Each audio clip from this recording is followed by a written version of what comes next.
of the Northeast Housing Strategies. I am Bishop Holt. I'm the chair, and I am thankful that you are here. Welcome. Tonight, hopefully you've got an agenda and you see what we're going to be covering. We've got some significant things to talk about related to what's going on. It's mostly an update of the processes and progress associated with the work that we've been talking about. We've got people who are going to be reporting out, and so I want to talk to you just briefly kind of about how we do what we do. Would love to have community participation. This is a public meeting, and that means that it's open to public, but it's not a forum in that it is a debating back and forth. It is specifically around the agended items, and you are more than welcome to talk in regard to the agended items, so that if you have any questions or need clarification or even comment, it is to be directed at the items on the agenda. However, if there are other things that are concerning for you and things that we are not talking about tonight, we also want to hear from you. Your voice matters. This is why we're doing what we're doing. Our goal, my goal, is to make sure that the promises that have been made are also promises that get kept. So things we've talked about are the things we follow through on. So if it is not on the agenda tonight and you have ideas, you have concerns, you have questions, you have thoughts, then there are ways to make sure those things are heard. There's a website that you can email things to. There are individuals you can pull off to the side tonight and say, hey, I want a further discussion around this. And then there's a phone number that you can call and it will be responded to, I believe, in how many hours? The phone number. If people call, they're responded to within. Which phone number? I'm sorry. If people have a concern or a question and they call the phone 48 hours. number. I'm Thank sorry. you. 48 I don't know hours. which phone number you were talking about, sir. Okay, stay with me. Stay with me. Stay with me. All right. So, should you want to talk, we would ask you to sign up, the sign-in sheet, and you will be given 3 minutes right here at the table to share your thoughts. So, again, welcome to those of us who made it and or by jogging, walking, or I guess the parking lot is pretty full. So I'm glad you're here. We're going to begin, and we're going to start with an update on land banking and the TriMet site. And this is not Javier Mena.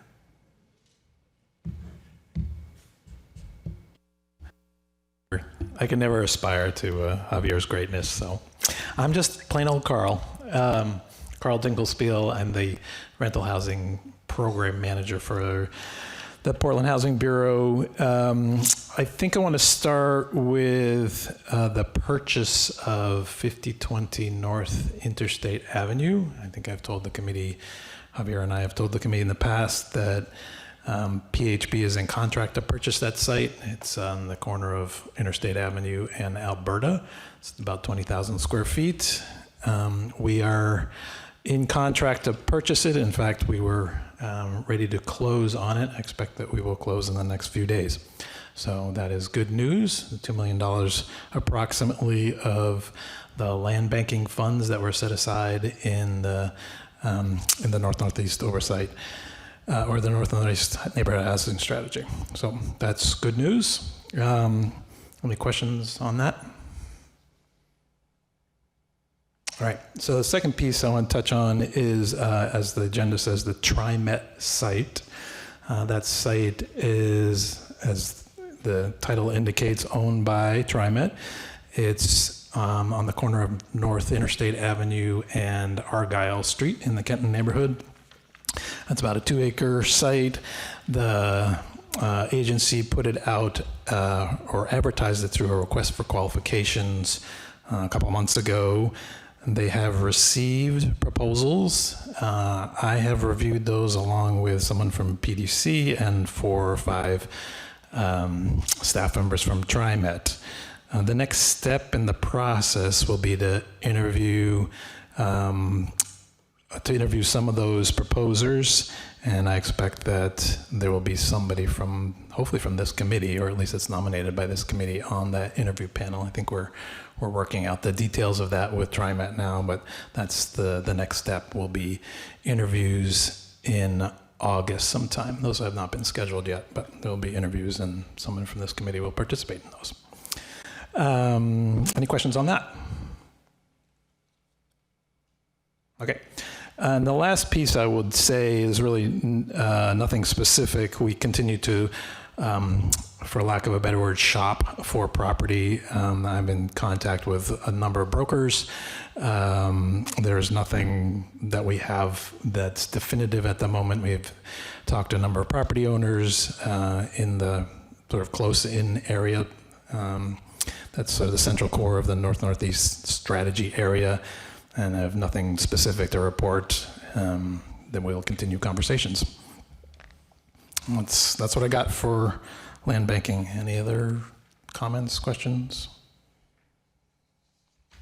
So just to be very clear, we're talking about the land that has been purchased for out of the original $20 million. We spent about $2 million, leaving $1 million. Correct. Okay.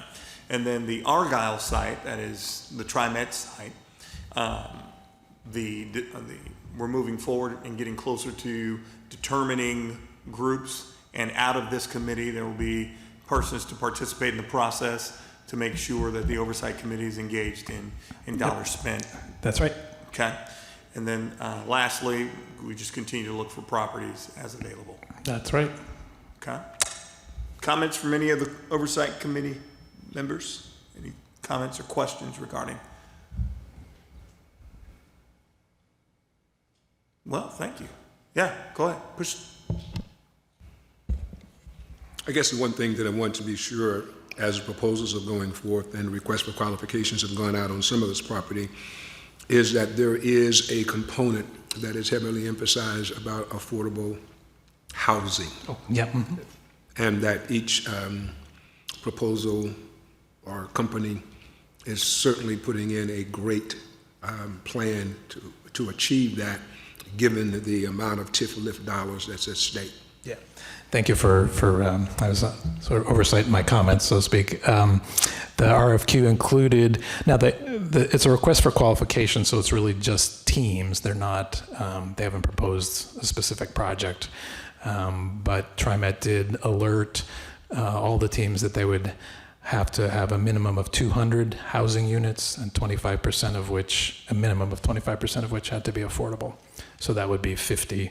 I think most of the proposals were somewhat more than that. So you could expect at least 50 affordable housing units there.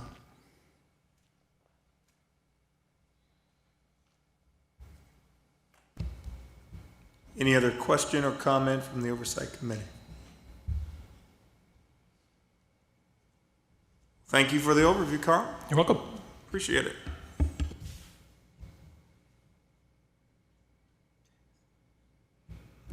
Next up is update on the grant warehouse.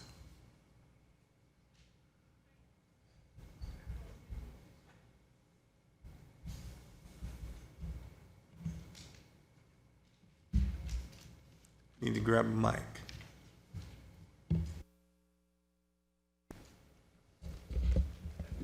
Hi there. So as many of you know, I'm Travis Phillips from PCRI, and Sarah couldn't be here tonight, so I get to be the one to share updates with you. And I think we have some slides. Should I be in control of those, or is somebody able to move those along for me? Excellent. Thanks.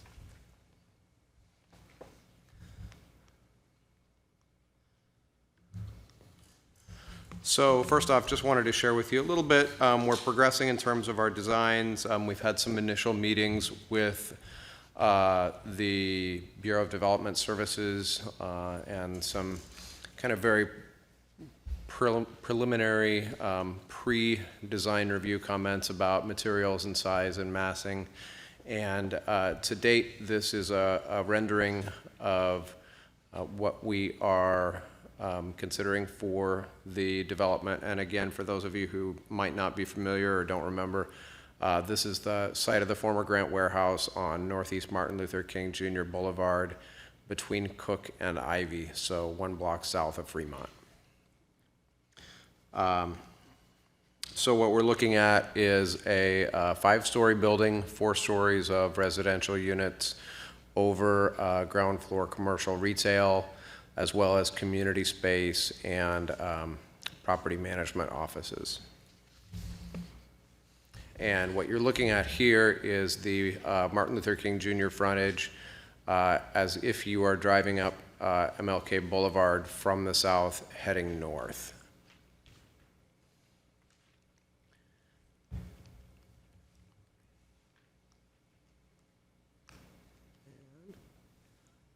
There we go. And I've just got a second view for you here. We're continuing to sort of flesh out exactly all of the details of the project, but this right here is looking from the east to the west.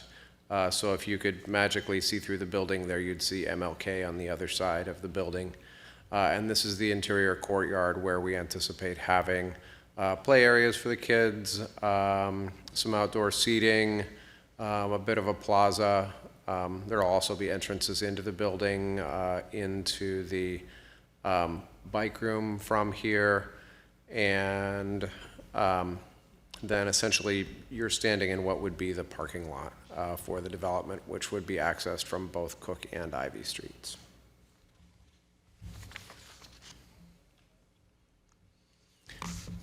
Just to summarize, and I think we've been through a little bit of this before, but it's always important to kind of just reconfirm. But what we're looking at is the target unit and income mix, and we're still talking to the lenders and investors. I don't anticipate any big changes here, but note that it's not 100% final yet. But we've identified 4 studios, a total of 32 one-bedroom apartments, 32 two-bedroom apartments, and 12 three-bedroom apartments, with the idea of having a majority family-size units, but really wanting to balance that with a mix of different size and smaller units to ensure that we don't overpopulate the site and don't put too many people all in one place, so that there's a mix of both individuals and families and all sorts of different housing types. As well as you can see from the different median income percentages there, a variety of income levels as well, but with them all being income restricted and affordable at those different income levels.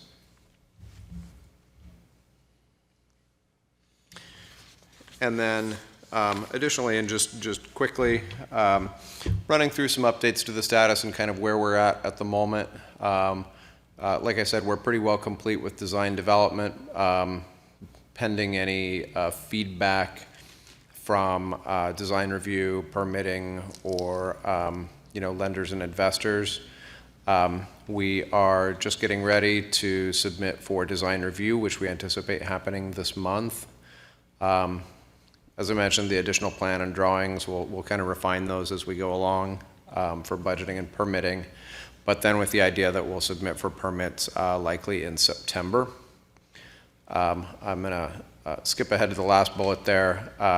Assuming permits go well and all of our financing comes together according to how we anticipate it will, we anticipate construction beginning just after the beginning of the year.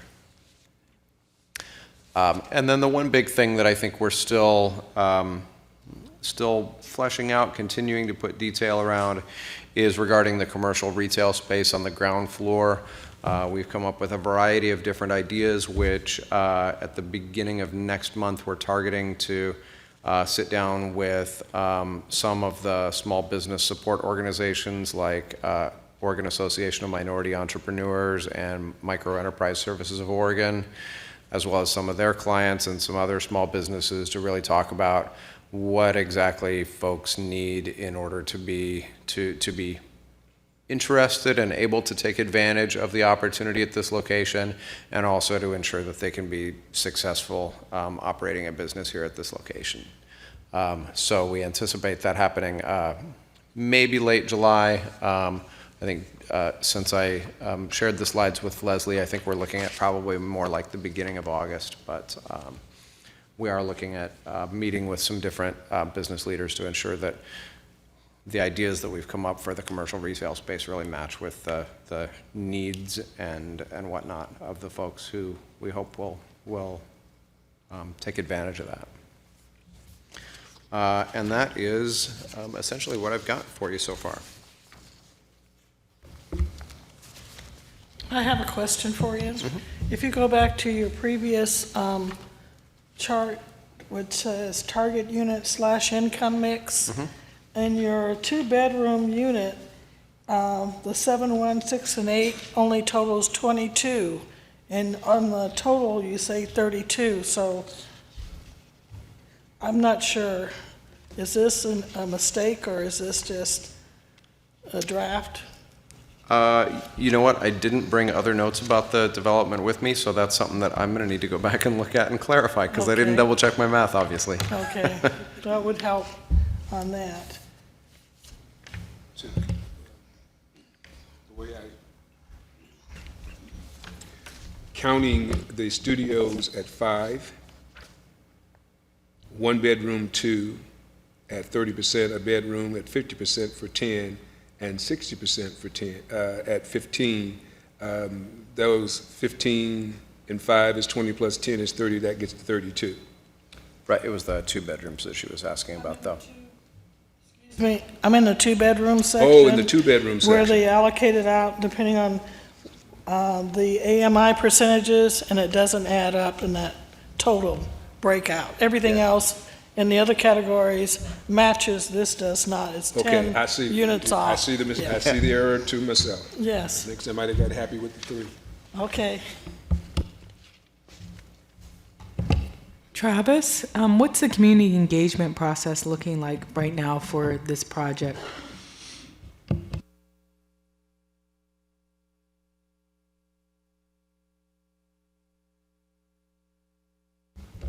So at the moment, I think the most urgent need for our connection with the community is with the kind of small business community that will utilize those spaces so that we can really finalize what we can do, kind of how all of the numbers and opportunity and financing and everything else will come together for the overall project. The next step that we'd identified in terms of kind of larger community engagement is around the time that we had submitted for design review, and while the project is in that design review process, is to have another larger community forum, and that'll most likely be the next kind of significant community engagement piece that'll be coming.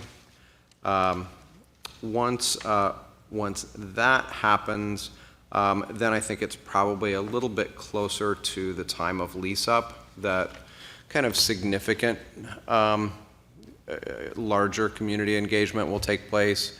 And then it's really an opportunity to connect with potential residents, make sure that they know of the opportunity for the housing here well before any leasing happens or applications are due.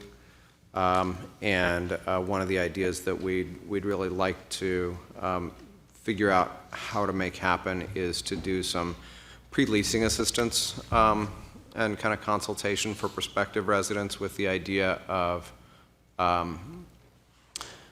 helping folks who are interested in living in the housing here identify what potential barriers they might have to residency with enough time that they can begin to work on those, so that the folks who most need the housing really can successfully obtain the housing. Obviously, I think one of the things that we do at PCRI is to really create low barrier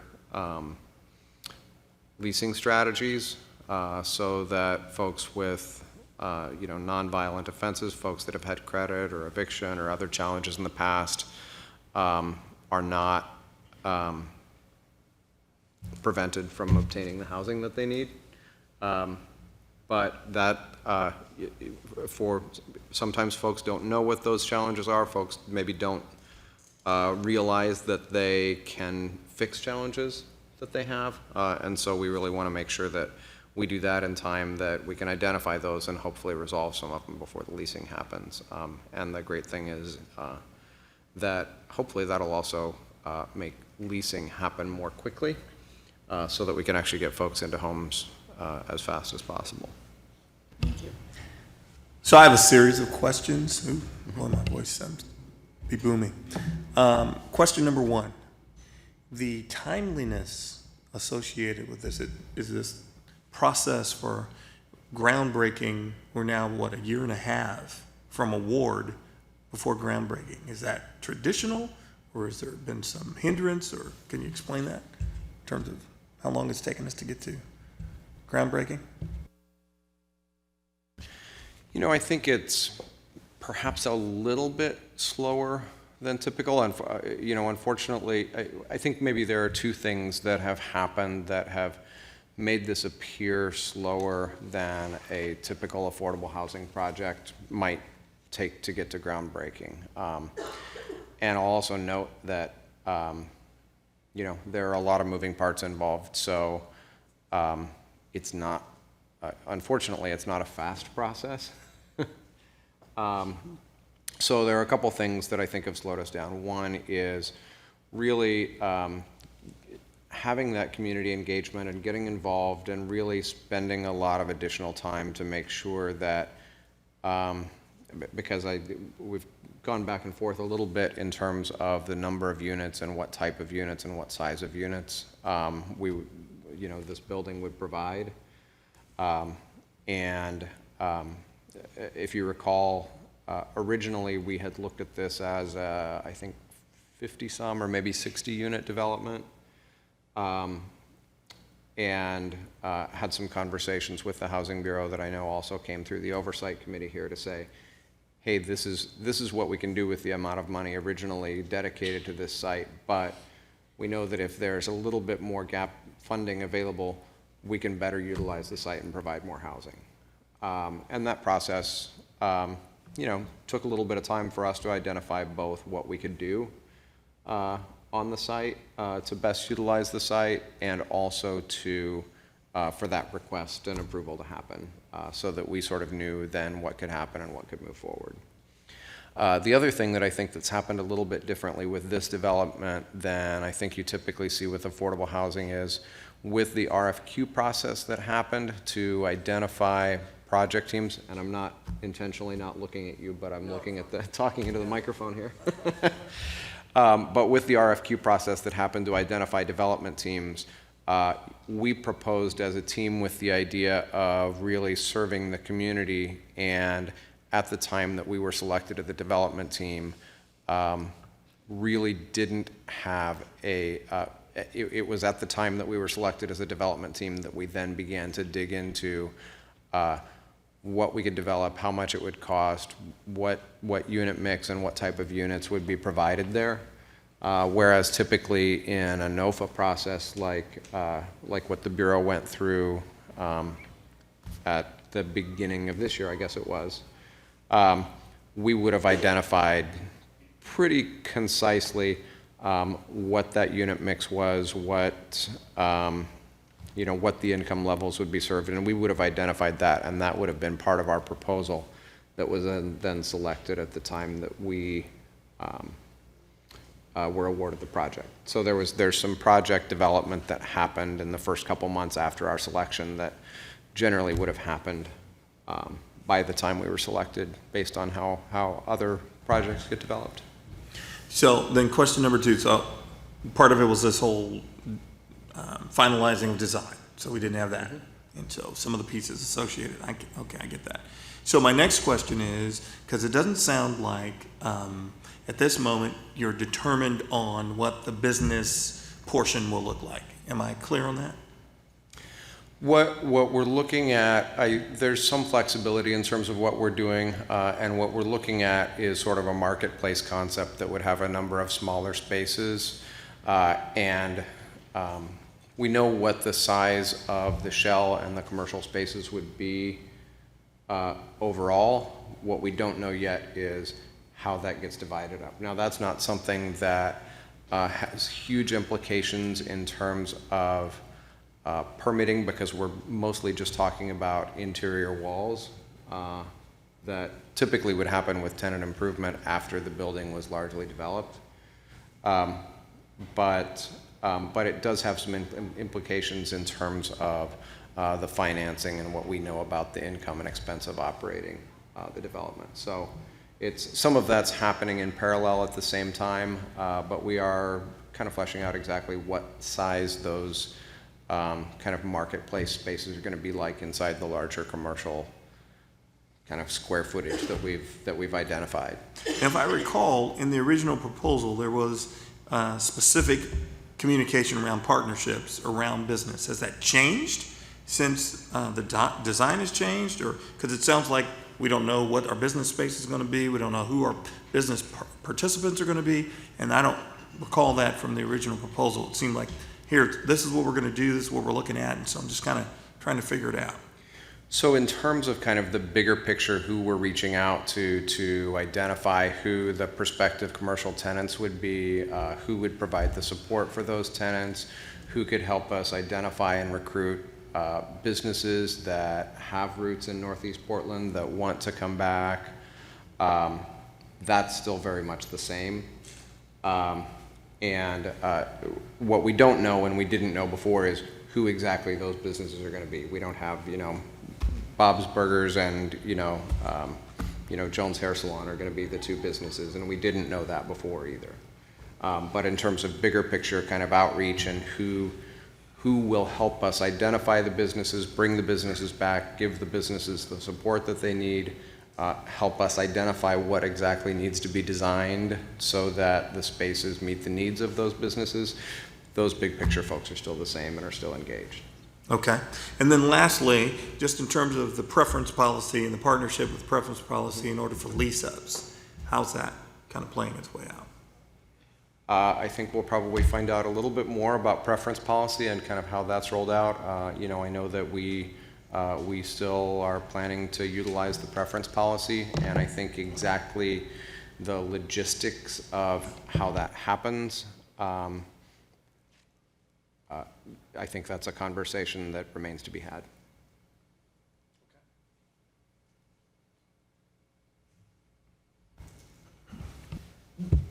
What percentage of the gross revenue from the rents is expected to come from the retail spaces? Do you know? I mean, I know you probably don't know exactly, but a rough, is it 10% of the overall, 50%, 5%, negligible?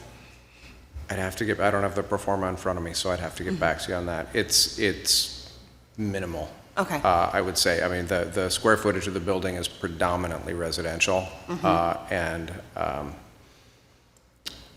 I think it's like 90,000 square feet total for the building, and the commercial space is about 6 of that. So you can identify that the commercial revenue and expense for the building is a very small portion of the overall kind of operating situation for the building. Okay, thanks. Yeah. Thanks, Travis. We look forward to more information as we keep moving forward. Appreciate it. I have a question. What is the useful life that you estimate for the residential and the entire building structure? Well, I know that specifically the Housing Bureau will ask, we will commit, and we'll plan for a minimum 60-year term of affordability for the units, though I think with a building of this type and size, I think we can say that that building will last beyond what we're committing to in terms of the affordability. Next question is, what about the wear and tear? Is there any plan for renovation, upkeep, that type of thing for the? That's definitely part of our operating budget for the project, is both in terms of just, the minor stuff that has to do with residents moving in and out or out and in, but also in terms of sort of the larger maintenance requirements and the systems and the building materials. I think we're, definitely very focused on ensuring that the materials and all of the design and the systems are very durable, last a long time without us having to do a lot of maintenance on them, but also ensuring that we know what that maintenance is and we've accommodated for it in terms of the finances of the project, so that we don't run into a situation a number of years down the road where, we're in a bind. Okay. Thank you. Mm-hmm. Any other questions from the Oversight? Thank you, Travis. Bring us up to speed. Now we're going to talk about the preference policy, homeownership process. No, I think we'll go from here. We just need the remote. Hi, everyone. I'm Cupid Alexander with the Portland Housing Bureau. I'm here with my colleagues, Victoria James and Dana Ingram. And Victoria is going to give an update on eminent domain and the information in regards to that. And Dana will be speaking in regards to the transition from the application process to the path towards home ownership. So I'll give it to my colleague, Victoria.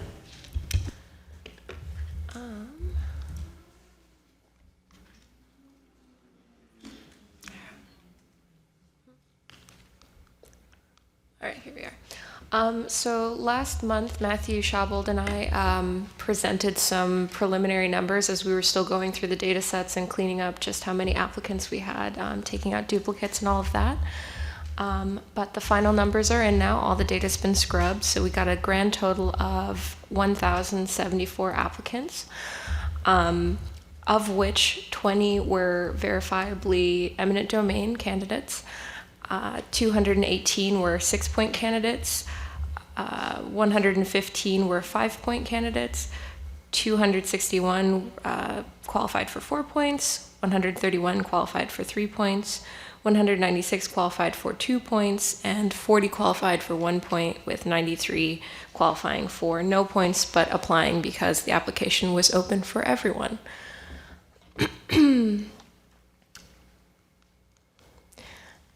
Again, Matthew and I presented sort of the breakdown across points, discluding eminent domain last month. So this month we wanted to give you guys a heads up on what the race and ethnicity breakdown was for our 20 people who are eligible for the eminent domain preference.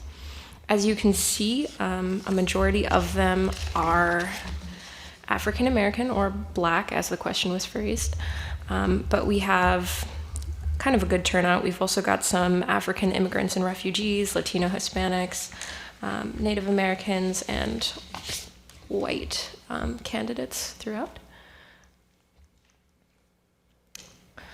Of those, majority of people who qualified for that eminent domain preference, a majority of them were 45 to 64 years old.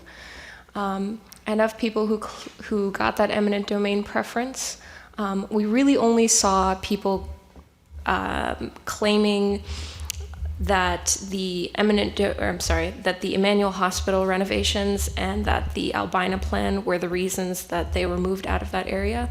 That we could verify. There were a couple of other claims about things, but those were not verified by either us nor the applicant at the end. So we had to just sort them back into their point cohorts.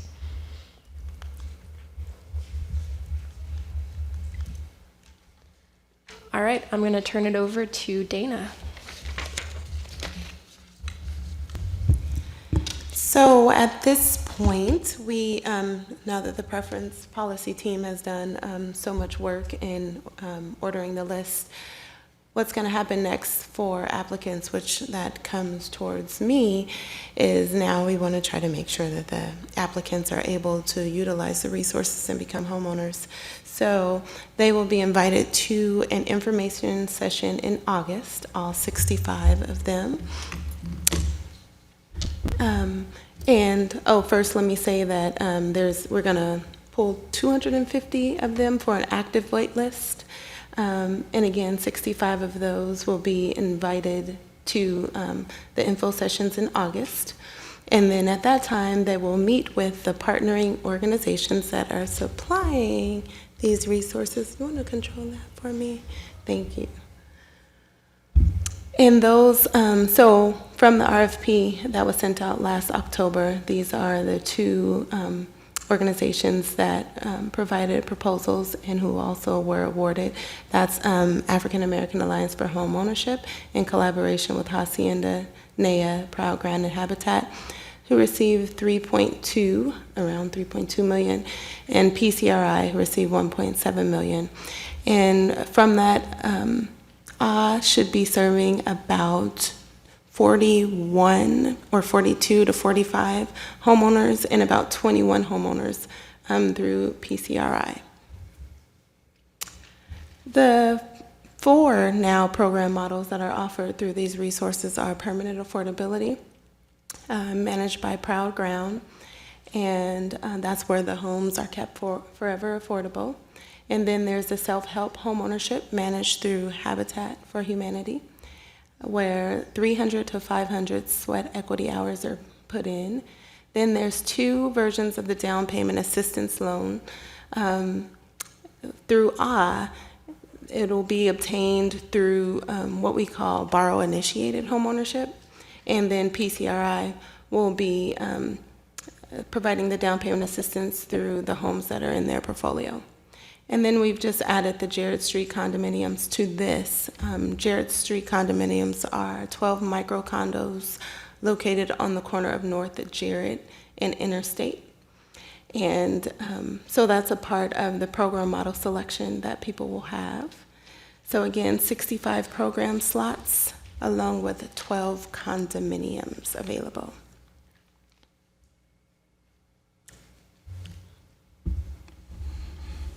Okay, so right now we're in the middle of finishing up the verifications for the individuals who applied, and it's been very interesting. I would say about half of the individuals we currently have verified, but we've done extensive work to contact individually each family that was on the top 65 and place multiple calls and emails to help them get through the verification process. I would say that at the end of it, we're going to have to replace a couple of the families to put them back into their point cohort because they claimed verification points that they didn't know we were actually going to verify. So they said like a parent or a grandparent lived in North Portland, and that was not the case. And of course they apologized. So we're putting in a lot of due diligence to make sure we're reaching the individuals that were initially supposed to be reached at the onset of this. So the real part that everyone is interested in is, what do I do next? And that's the part that Dana was talking about as far as going to the briefing and starting to get the information in regards to the path towards homeownership. We're going to send that list this Monday. So we're going to send the information out to the 65 individuals. Now, some of the individuals are still awaiting verification, and we've extended some of their time frames because their life requires it. They've asked for it. We've documented that information. And so we're trying to really work with them before we replace anyone off the list. And we're really trying to find ways creatively to get the information that would, pass an audit. So if anyone were to ask to see any of the information we have, we can verify that. We put in the due diligence to make sure we're reaching the people we're supposed to reach. Partners will assess preference policy applicants for the program model assigned. I guess I'll let Dana talk about that a little bit more. Sure. So after, as far as next steps for the applicants, after the briefings, they will have until September to return their program election form to choose which program model they want between the 4 that I listed. And then after that, they will meet with the particular organization that they've been paired with. They will, on the program election form, they'll provide one of 3 choices: first choice, second choice, third choice. And the reason why that's there is because we'll take the first person on the order list. They're actually going to get their first choice and then go from there. So once that is done, they're going to meet specifically with those organizations to assess them for that particular program. And then the partners have until November 1st to let Portland Housing Bureau know if that particular program works for that family or not. And then the Housing Bureau will initiate a swap if it totally mixes to where one has chosen one, but they really need another. And so we'll initiate a swap. But the Housing Bureau does need to know about every applicant, and we want a response from from each organization about everyone that comes through the doors. And so that's the update that we have. So any questions?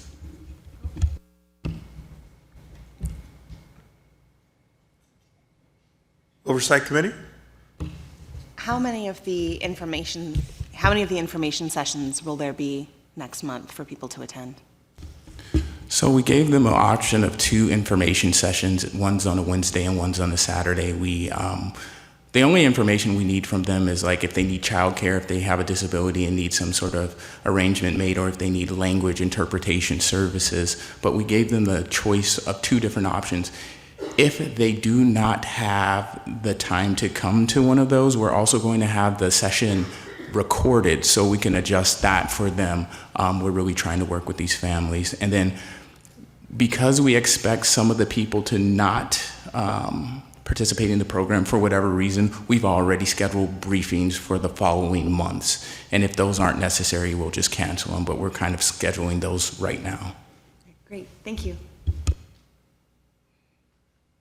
So Cupid, if people don't qualify for these programs at the end, will you go in order of the wait list then? Yes, that's exactly how we'll move forward. The only other question I was asked by somebody, if one of the 65 has a disability and these organizations can't serve them as far as housing stock, are they allowed to use anybody else? Like somebody that's in wheelchair or blind or, something like that of the 65. What do you mean by are they allowed to use anyone else? These 2 organizations are the only ones with the resources. So somebody was asking me, for example, could these organizations pair with somebody like Community Vision, which specifically builds for people with disabilities? If these organizations can accommodate their need, if they have down payment assistance and find something reasonable in that sense, can the buyer initiated go from, let's say, like to partner with Community Vision, which exclusively builds for people with disabilities, for example, was a question. I said, I don't know, but I'll come and ask tonight. Right. I would say not at this time because of how the housing program models are structured and where the resources are. That's something to think about, though. I'll let them know. Okay. Any other questions from the committee?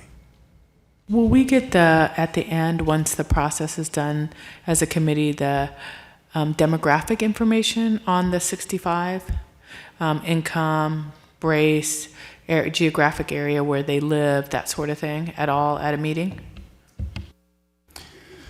We will provide all the information that we have, and we've tracked all of that, but this is kind of an ongoing process, so it won't be 65. It'll probably be more like 120 or 140 or 200 or 300. But yeah, we'll definitely keep you updated as the process goes along. Any other questions from the committee? This moment. Well, let me say thanks. Thanks for all the work that's going in. Thanks for the diligence to follow up, to make sure that we are doing what we said we would do and that we're getting the resources to the families that are going to benefit. I personally am extremely excited about the preference policy and what it will do. Success for me, I've said it before, I want to say it again, success for me is that we have units on the ground, and we have families in those units, and that we have people of color, businesses of color that are doing business in those mixed units, as well as are participating in the building of those units. This is, I think, a great opportunity for us to be intentional about being equitable, and we're the ones to do that. So I appreciate what the preference policy is offering. Thank you very much. Thank you. All right, at this moment, we're going to open it up. We're a little ahead of schedule, and that's a good thing.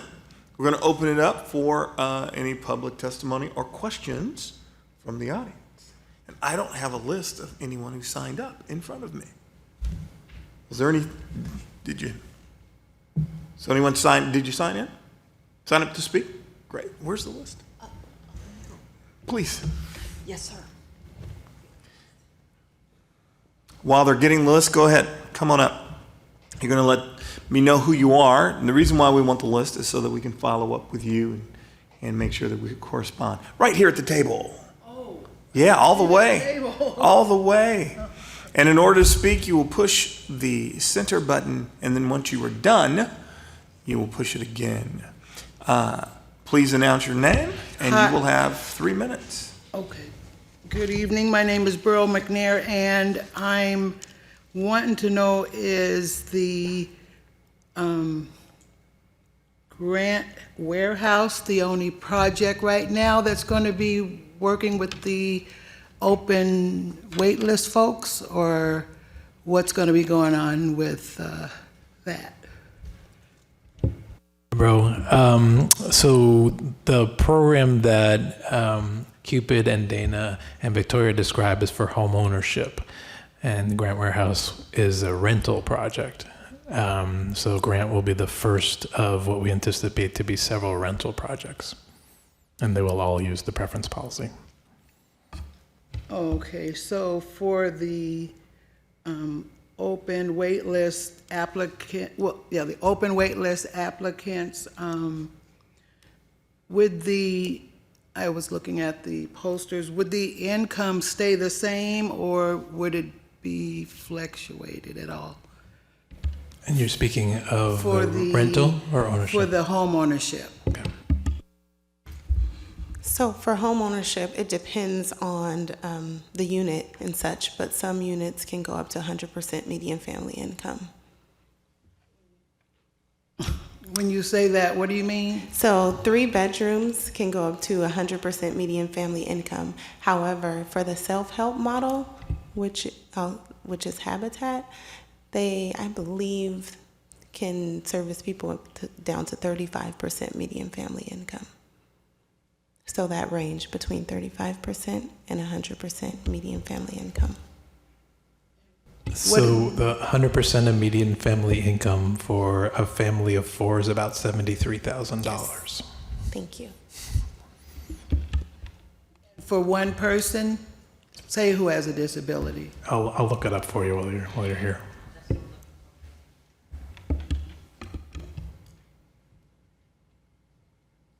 And we will need to capture your information. We don't have any of that, so thank you.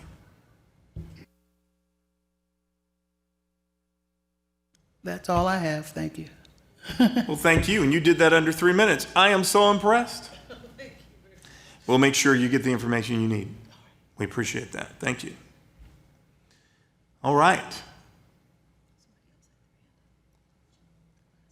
You wanted to? I'll take it. Thank you. If you'll state your name, and once you do, you will have 3 minutes. Hi, my name's Cameron Harrington. I live in the Overlook neighborhood, and I'm thrilled that the land banking funds have been spent in my neighborhood to provide new affordable housing opportunities. So I just wanted to bring that voice from a neighbor who lives down the street to say I'm really excited about that investment. I came in 10 minutes late, and so I missed all of the actual presentation about the land banking money. But someone else told me that only 25% of the units will be affordable there. Is that right? No, so two pieces may be getting conflated there. So for the TriMet site that's owned by TriMet, the requirement is that 25% of the units there are affordable. 60% of median family income or less. It is likely that sites that are developed on property that uses the land or a land banked property would be probably 100% or close to 100% affordable. There may be some market rate element to it. We don't know for sure, but it'll be majority affordable. Okay, great. Thank you. And for reference for next time, for the folks who organized the meetings, it was very hard to find where this meeting was happening because there were no signs on the building that was advertised with the address was on MLK. So that's why I was 10 minutes late, because I walked around the building for 10 minutes checking all the locked doors. Sorry about that, Cameron. Cameron, we apologize. And I appreciate it. And I apologize that it happened. Yeah, and I appreciate you bringing it to our attention. We will make sure that that gets noted and addressed. Bishop Holt, if you don't mind answering, I'll answer the previous question about median family income. So for a family of 1, 100% of median family income this year is about $51,000. Thank you. So 35% of $51,000, anywhere from 35% to 100%. is what we're working at. Significant assistance. Any other questions from the community tonight?